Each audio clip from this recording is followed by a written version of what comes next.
Hello friends, आज हम पृथ्वीराज चौहान पढ़ेंगे।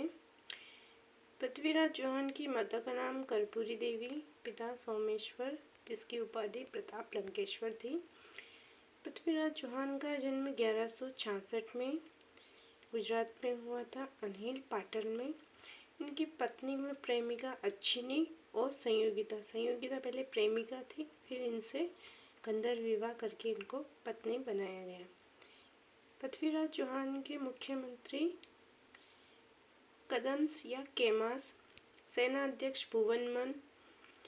पृथ्वीराज चौहान की उपाधियां दलपुंगल, जिसका अर्थ होता है विश्व विजेता, राय पिथौरा, जिसका अर्थ होता है युद्ध में पीठ न दिखाने वाला।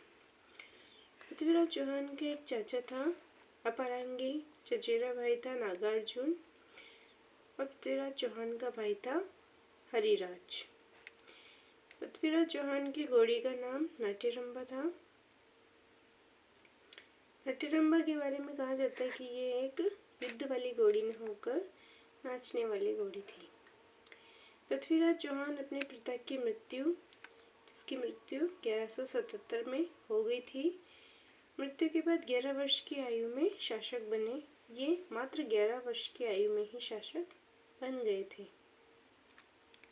शासक बनने के बाद सबसे पहले इन्हें गुड़गांव 1178 में नागार्जुन, जो कि इनका चचेरा भाई था, इनका दमन किया, क्योंकि उनके पिता की मृत्यु के बाद में सभी लोग इनके राज्य पर शासन करना चाहते थे। इसके बाद 1182 में भंडारकों का दमन किया, जो कि सतलज नदी के आसपास क्षेत्र में बसे हुए थे, और 1182 में महोबा का युद्ध लड़ा गया, जिसको तुमुल का युद्ध भी कहते हैं। चंदेल शासक परमर्दी देव को पराजित किया गया था। अल्लाह और उधर परमार्दी देव के वीर सेनापति थे।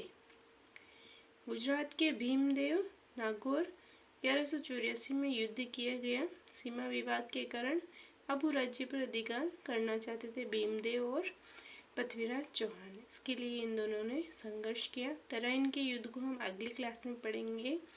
Thank you.